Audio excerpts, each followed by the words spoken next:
Good evening. It is a pleasure to be here in Perrysburg, Ohio, and to be able to partner with Alana Van. You guys are awesome. My story begins in Guatemala. I was born to a young mother who couldn't take care of me. So as an infant, she placed me into an orphanage. And there I lived for 6 years with 70 to 80 kids.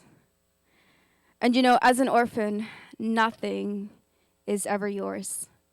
From the clothes I could be wearing, someone else could be wearing tomorrow, the few toys that we did have, to even a toothbrush. And so, at night we'd line up, we'd brush our teeth, pass the toothbrush down to the next girl, and same toothbrush would just get passed down, girl after girl after girl. And that's all I knew as an orphan. Everything was shared. So why would I think differently? Our showers were shared. And so living on the orphanage, we didn't have mom and dad to tuck us into bed. We didn't have someone to pick us up when we scraped our knee. Our home was run by American missionaries, but they were in the States raising funds and support. So we had a nanny, but it still wasn't that one-on-one time. And so I remember when the American missionaries would come to our home, and we'd be like, that's my American. We were their shadow. Because, they loved us. They hugged us. They told us stories of America, and they would bring us trinkets. And so we were like, oh, they're mine. And in my young way of thinking, from their stories that they told us, I was like, well, Americans are rich, and Minnie Mouse is their next door neighbor. And so that's all I would think about. I was like, oh, I wish I hope someday I can go to America. And in that time, Operation Christmas Child came to the home. And the kids were called into a big room. And as we're sitting there, I'm thinking, what happened? And as they're starting to begin to pass out these boxes, my mind's racing. What is this? Is it going to be taken from me? This was the first gift ever given to me. We didn't celebrate birthdays. I didn't get birthday presents. So as a 5-year-old, to receive a shoebox, it was incredible. And knowing that every kid had a box. And so I'm sitting there thinking, as I'm holding the box, it's mine. It's something I can call mine. And then when we can open the box, and as the excitement filled the air, and seeing a coloring book and crayons, seeing a stuffed animal. But my wow gift in the shoebox was seeing a toothbrush. And the only time we ever got anything sweet was when American missionaries came. So, I saw the toothpaste in there, and I tried it, and I was like, oh, this is sweet. And so I was thinking, it must be American candy. So that tasted really good. But as a 5-year-old, receiving a box planted the seed of hope in my life, in thinking that there's more than just being an orphan girl.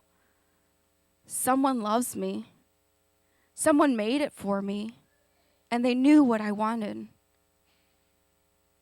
I was adopted at age 6, and I now live in Maryland, and to have the opportunity to grow in my relationship with Christ and to experience church and experience a whole new culture. My parents took me everywhere. I saw everything. And to be chosen, the first child out of 70 to 80 kids, I was the first adoption from that home. To be chosen, to be wanted by someone was incredible. And so as I began to adjust to the American culture, our church was active with packing boxes. And I was so excited. I was like, oh, I get to pack these boxes. I get to help orphans like me. And year after year, I'd pack these boxes. I'd do them at school. And I was so excited each year. But it wasn't until my sophomore year of high school when I kind of made the connection out and the light bulb went off. I was like, Mom, these boxes that we've been packing for 10 years, this is what made the difference. This is what planted the seed of hope in my life as a 5-year-old. And so she encouraged me to share my story. And I shared it within schools and churches back at home. And to have a new love for this ministry. And so now when I pack the boxes, I'm like a kid in a candy shop. And I'm just like, oh, I cannot wait. And if I were to receive this box, what would I want to receive? What would I want? And my favorite color is pink, so everything in my box is pink. And it's been incredible now to be on this side of the ministry. So I received a box, but now to pack a box, to send letters to kids, to reach out is a whole new ministry for me. And to now have the opportunity to speak on behalf of Operation Christmas Child and to share such a simple story of how God touched me as a 5-year-old in Guatemala who had no one.